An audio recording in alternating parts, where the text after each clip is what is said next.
Hello, everyone. Welcome back to Detection Dispatch, the podcast all about detection engineering with actually an exclusive focus this particular month on thrunting. It's been an exciting March madness of this collaboration with the Thor Collective that we've had with Dispatch. A bunch of Edna came in talking about AI-powered honeypots. And we're continuing in giving the tea, providing tea, hooking you guys up with some actual tea, like not just cyber, like the thrunting tea, but actual interesting flavor, a variety of flavors that you can, at the end of the episode, pick your flavor and we'll ship you a little special gift to celebrate International Women's Month. I'm Alex, I'm your host, and today we've got a pretty mathematic assisted and packed episode. We're closing out Women's Month with an incredible lineup that we've had. Sydney Marrone, principal threat hunter at Splunk, and also the co-author of the Peak Threat Hunting Framework, also involved with Surge, and the founder of the Thor Collective, of course. Thank you so much for being here, Sydney. Thank you for having me. I'm excited after you participated and contributed to Thor Collective Dispatch a couple weeks ago. Been excited to give back and be back on your podcast. I've had the most fun writing that article, although I think it was hard to come after Stacy with all of her insanely like creative memes that she created. Man, it was tough.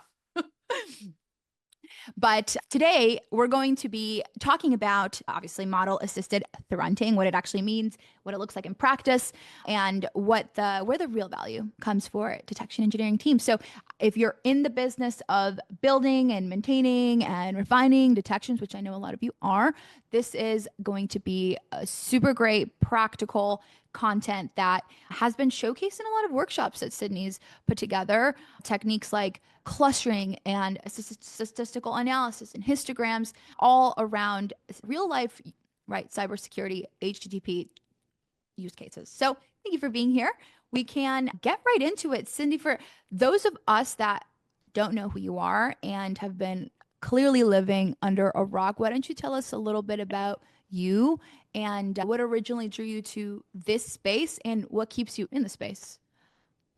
Thanks, Alex. As Alex said, I'm a principal threat hunter. I'm currently at Splunk. I have been doing security for about 10 years, pretty much all DFIR, so forensics, incident response. I've been full-time threat hunting the past 6 years. I fell into InfoSec like many of us. I was doing IT work and I had an opportunity to rotate through InfoSec, the team at the company I was at. And I tried compliance, I tried their security awareness, so like doing phishing tests against employees. And then I was brought into operations. And I was like, this is where it's at. I am staying. So responding to those alerts was where I started and developed from there. And now I do threat hunting full time. I lead a team at Splunk doing that. Amazing. And you've been involved in so much DFIR, death types of workshops. You delivered these workshops at conferences like DEF CON. Are you delivering any new workshops this year that we can expect? Lauren Frail and myself are doing a workshop at B-Sides Kansas City at the end of April. Okay. It will be a version of the one we did at DEF CON. We're going to make some changes and updates to it just based on like lessons learned. That's the biggest one planned. I will be at Black Hat at DEF CON, maybe speaking. Myself and my colleague at Splunk, Dr. Ryan Fetterman, are putting out a book that's going to be released at Black Hat. It's called the Threat Hunter's Cookbook. So come check that out. It's going to be very cool. Get a copy for free. We'll probably do something for DEF CON too. I know those are opening up very soon, the CFPs. And yeah, that's right. If I were to recommend one conference, DEF CON, amazing. Not to be confused with DEF CON as DEF CON. Yeah, DETH. DEATH. Oh. Yes, but the crew that runs it is phenomenal, and it is just a really fantastic conference. You can attend on virtually too, so you don't have to be in person. Oh, I love that so much. I feel like there is also another one with that is DETH. Maybe Wade was telling us about that. Maybe there's both. Maybe. No, but it's super exciting. I know we're also Molly and as we're trying to submit those CFPs as well. Anything you're working on right now? The biggest thing that I'm working on with two of my close friends, Lauren Frail and John Brigada, who's actually on this call listening. Thank you for joining. We're part of a group called Thor Collective, and we have a couple projects we're working on. So one of them is Hearth, which is a threat hunting repository. It's out on GitHub, hearth.thorcollective.com. Go check it out.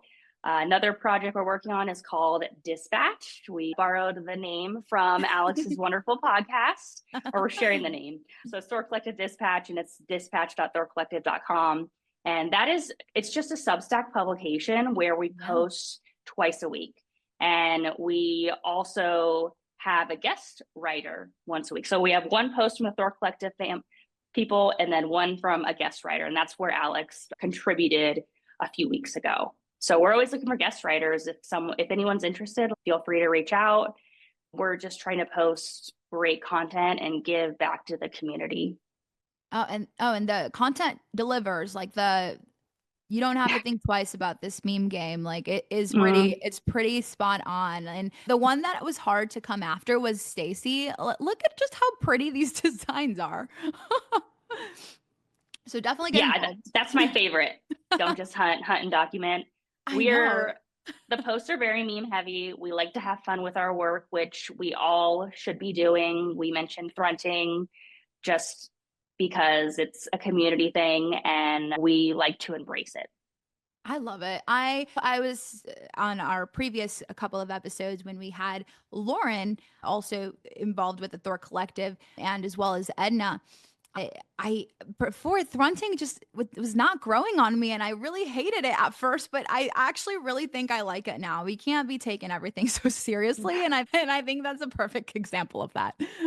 Yeah, I wrote a post on the case for Thrunting on Dispatch like a few weeks back, so feel free to check that out. But I just lay out like it's a community term. It's literally for fun. If you don't want to use it, don't use it. No one's forcing you, but it's for the people and just something we should be enjoying our work. You're right. Would you consider renaming your team to Thrunters? We've joked about that a few times, changing my title to a principal Thrunter, and my boss was like, go for it. But I don't know if it would get across as well in the business setting. I think there's a time and place for it. In the corporate world, if you're talking to CEOs, CISOs, executives, you probably want to keep threat hunting the full name. You know, I feel like if there was a company to do that, it would totally be Splunk. Like all of you guys' swag, it's so punchy. I feel like it would fly. It could. We need to suggest it. Yeah, no, that is totally a possibility. And on that note, to thrunt or not to thrunt, always definitely thrunt. And a particular thrunt that we wanted to talk about, obviously there's many different types of thrunt, and you go all in a couple of your different posts here. You actually have a 5-part series, which I encourage everyone to go and check out. We'll link the 5-part series in the show notes for our listeners hearing the replay, but also here on the live Zoom. Wanted to just have a back-to-back discussion about what we've got here, what you've built, what the different types of thrunting are, what these hunts are, what they can be, and why specifically the model-assisted hunts are so important to do right now.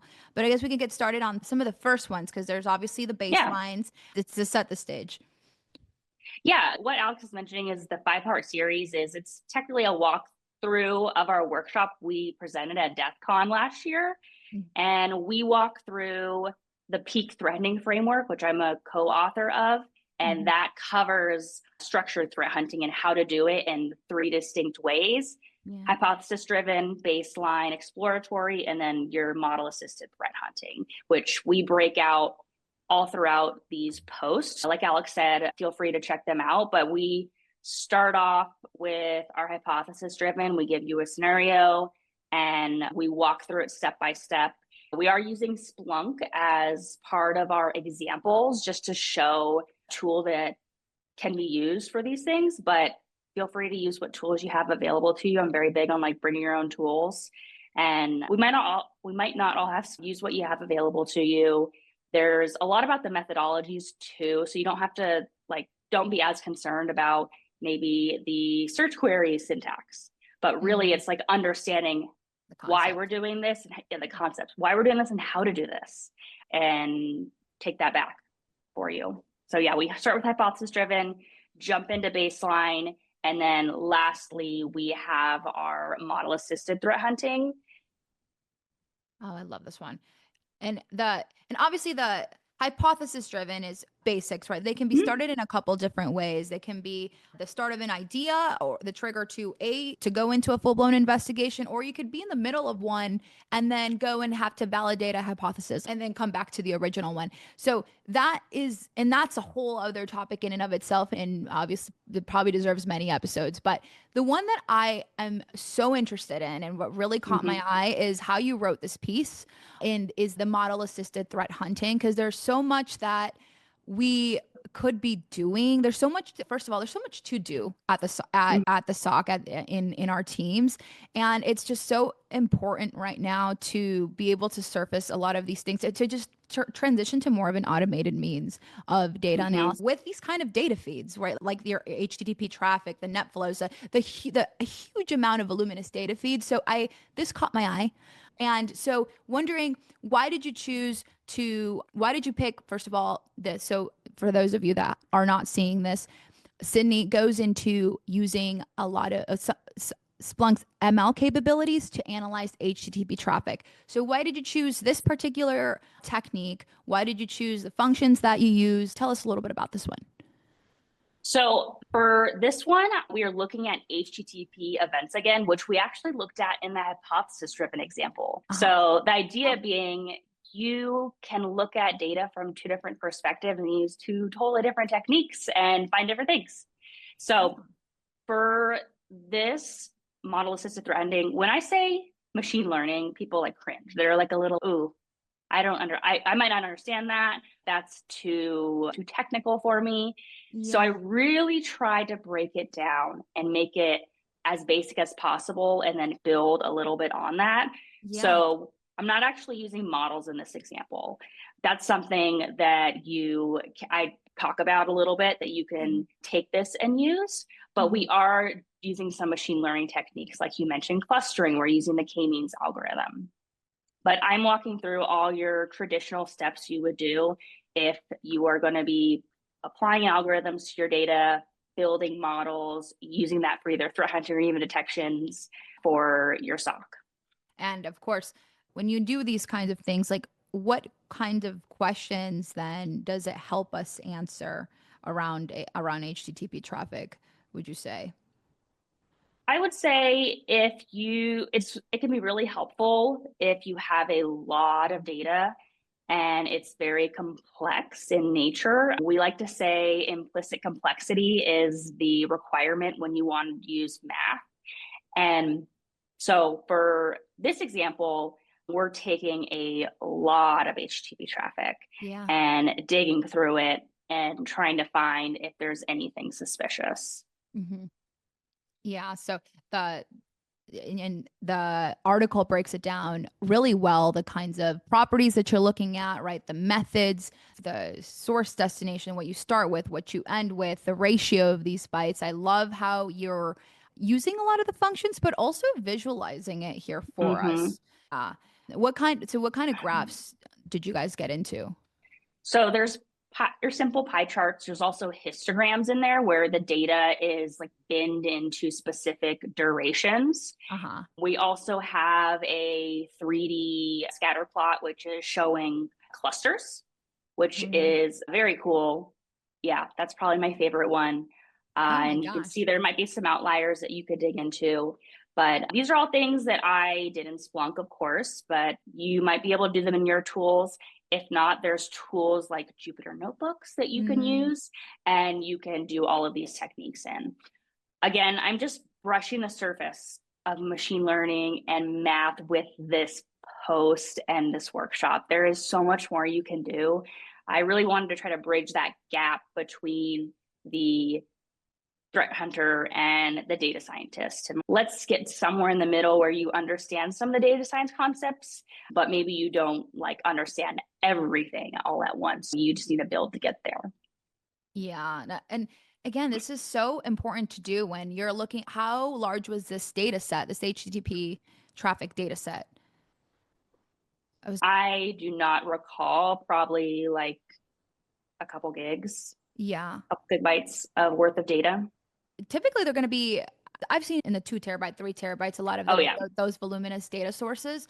And there, I think we're at this point where we don't have a choice but to use more automated means to still keep a person in the loop, but make it more manageable to see, to spot some of these outliers. And of course, we can't just leave it just to the math to do it, because what I feel like Splunk or the math, the models are not going to do is they're not going to know why that outlier is the way it is. Maybe that's where like the human has to come in and map what was happening with the business that day. Maybe they're approaching a particular event in the organization that it can be indicative of those outliers, and really start to put the pieces together that way.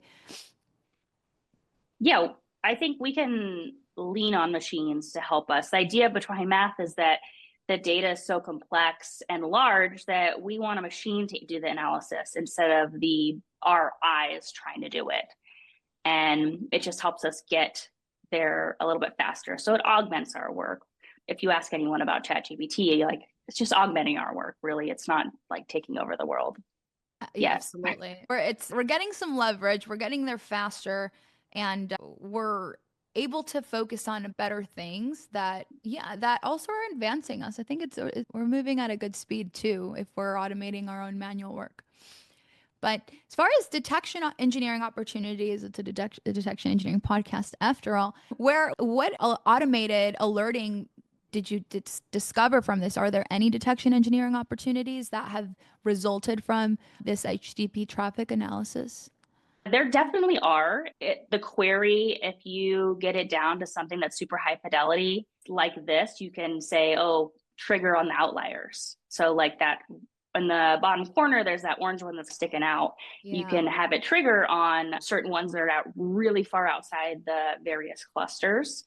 There's also ways to build up machine learning models based on all the queries you're running and the data you're analyzing to create somewhat of a baseline, and Yeah. then be able to determine what is suspicious or not and raise that to your SOC. It just depends on what tools you have available to you, but there's a lot of opportunity for detections here. And I think we're going to see a lot more of that in the next few years as detection engineering evolves and matures even more. Absolutely. I did want to highlight one in particular that really inspired us to go and to find this out from your example, actually. And that is around, I believe it's a Snowflake example, but it's also still using probably the same data feed. And this one in particular is looking for oop, that we'll get to in a bit. This one's looking for the rare agents, which can be indicative of anomalous browser usage or a particular custom script that someone may be using on that browser. And what it's looking for is when the HTTP status returns a 200, which we know is a successful request was allowed.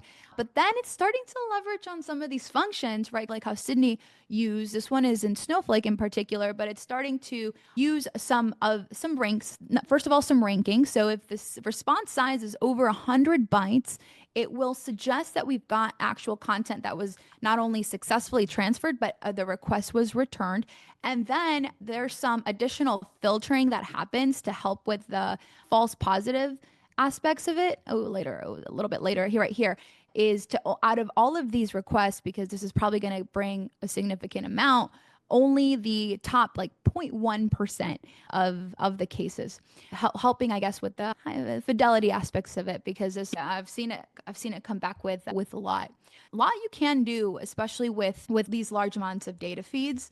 The other one that it can get even more sophisticated is from a result that it returns out of that particular set, you can continue to add more filters Mhm. or launch into another request.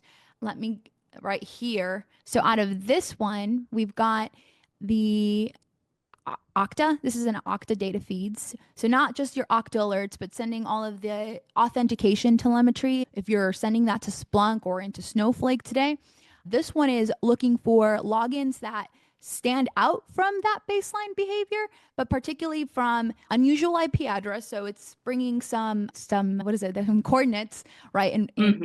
But it is indicative of when you're using different browsers or operating systems than the usual. And once it brought it back, it's out of that particular output going into another query that will take only 5%, like less than 5% of those logins over the past 24 hours. A little bit of the HTTP traffic and then the Okta identity Mhm. types of Mhm. traffic, using some models, using some rankings, using some classifications, but overall just helping you automate the thrunting aspect of things. Oh yeah, I love to see the queries building on each other. I That's a very cool feature. I harsh on the compute side can be, but if it's that Mhm. high risk enough, oh, I'm willing to eat up the cost. Yeah, that's one thing with a lot of machine learning. It is high compute cost, especially if you're running it in a tool. Say Splunk as an example, like it's can be a little intense on your Splunk stack. Be careful, be smart about what you're running. Think about the ultimate goal. You should be doing that, whatever query you're running in whatever tool. Really think about the ultimate goal and build out the best query. Like index equals star is not going to get you anywhere. Let's not do that. I so there's a data scientist in our organization. His name is Scott, and he's also like on as a hobby. So he's like a cool data science and cybersecurity use cases by day, but as a hobby, he's really into like finance and mathematical models and risk and stuff like that. So I'm like, Scott, we have to find the ratio or the equation that in cybersecurity, where if the compute is going to cost you this much and the risk is this much, it's just not worth the risk. Just save the cost on the compute. And we're trying to figure out if there's some kind of formula. Good Oh, luck. oh, looks like he's on here. Hi, Scott. Hi, Scott. Also, Scott, you need to come on Dispatch. He's got a lot of really great advice on how to invest and stuff like that, which I think you should write a book about. But overall, I think we've covered the meaty content. And again, Mhm. it's just scratching the surface here, scratching on the use cases. Obviously, everything is so nicely organized and structured in your blog. Yep. For a more advice, I guess, perspective, what you've been in the practice and you've been in the space for a while, anything you want to give as a piece of advice to threat hunters looking to make a meaningful impact in what they do, how they can get more involved, how they can expand their skill sets within this area? Because I would say model assisted threat hunting is a bit more on the advanced side. It is definitely on the advanced side, and it's something to put as a goal. Start small and continue to advance until you get there. Don't just jump out of the gate and start with trying to apply machine learning to your threat hunting. It's probably not going to go well. You need to learn the basics first, just like any job in InfoSec. Learn the Yeah. basics and then build up to it. I would say my advice is really just to get involved into the community as much as you can. And there's a lot of ways to do it. You don't have to be on podcasts, you don't have to present at conferences. Like you can write blog posts and Yeah. post them on anything. Like people will read it. Any topic you have related to InfoSec. Also, you can volunteer. There's like virtual conferences you can volunteer for. There's Yeah. local in-person conferences. I volunteered at Cactus Con last month and worked a registration booth and had so much fun. Oh, really? Yeah, no, it was great. I got to meet so many awesome people. It's great for networking Yeah. and just chatting and getting to know people in your community. There's also local communities like DEF CON has a bunch of local orgs. B-sides are local. Just get involved as much as you can and network with other people. It's also going to help you in the when you start looking for jobs or looking to transition. Oh my The more gosh. people you know in networking is immense. That's how you get the jobs. So Seriously. that's what I think people should be investing in at the very beginning of their career and just throughout. Absolutely. I find the hunt labs like someone recently has started a lab, a DFIR lab. I think that's actually what that might be called. DFIR lab. This one, yeah. The DFIR Yep. report started a DFIR lab, and it's like I've been seeing more and more pay what you can, where you can actually get some pretty good experience with a lot of pretty in-depth use cases with these kinds of things. And again, it's pay what you can. Even you can pay obviously what you can, but you can start with free with it for free, because I've seen it. You can actually access it for $0. Great, great recommendation. Deeper, if you've read a Deeper report, you know they are awesome and incredibly thorough. And they actually did the Deeper labs at DEF CON Oh this wow. year. So I got to take a peek at them, but I would definitely recommend them. Great I mention. know he was in the US. I thought he was in Europe. He's not, Oh wow. but I think it was coordinated. So they were able to do it all online. Oh wow, that's amazing. I love that too. And again, and you can get involved and start writing. I think it's never time wasted to research on your own and put things into your own words and then write about it. That's the best way you Mhm. can even secure that yourself. And of course, you can write about that on the Thor Collective Dispatch. Yes, we're always looking for people. Reach out. Absolutely. If you could maybe teach a detection engineer or a threat hunter like the one thing that you constantly stand by, maybe the what you look for as you hire this person on your team, like what is in common with what you're looking for in threat hunters? Curiosity is the biggest one. I think most people say that in threat hunting. It's a very common thing. We're looking for people that are want to take that next step. The reason I jumped into threat hunting is when I was doing instant response, I would close an incident and I'd be like, well, wait, what else happened? I want to know more. And with threat hunting, you get to know all the things and Yeah. you get to really dive into a TTP and learn a lot about it and then go apply it in your data sets. So curiosity is a big one. Something I've would encourage people to learn as well. And I know we talked a lot about machine learning, but applying statistics or advanced statistics to your threat hunting if you're trying to like take it to the next level.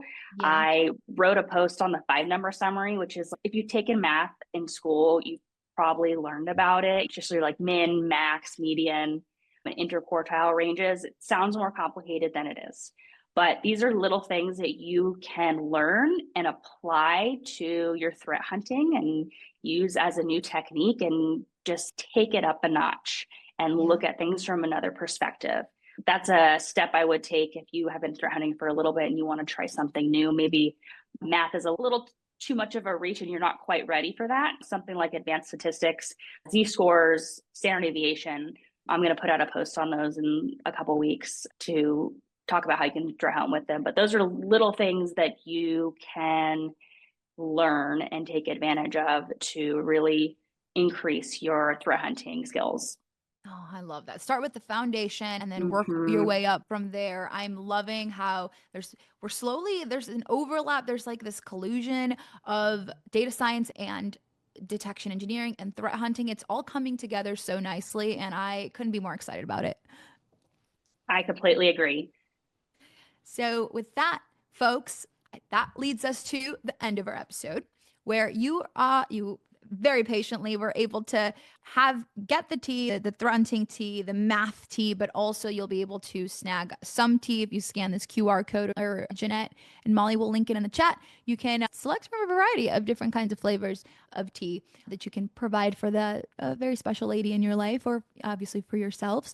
With that, I would love to close our episode and thank Sydney for all of the incredible content that she provides to not only dispatch of course, but also to the community all the time. I think you're absolutely unstoppable with the kind of content that you're producing, and you're really you killing it with the kind of substance that it has. Really, thank you so much for today, and for those of you that are listening in and you thought Yeah, maybe we should be doing this kind of a thing. That's absolutely the vibe that we were going for, and the whole point of dispatch itself, right? Moving detection forward with interesting tools, but also just better context, right? So if you like this conversation, check out Sydney's work with her 5-part Thrunting series on the Thor Collective. We'll drop all the links in the show notes. And officially, it wraps our International Women's Month lineup. I couldn't have had it any other way. We've got some pretty incredible practitioners that are pushing the space forward, and we absolutely love to see it. So thank you so much for being here. Until next time, y'all, stay super, super curious, as Sydney said, and keep shipping those detections that matter.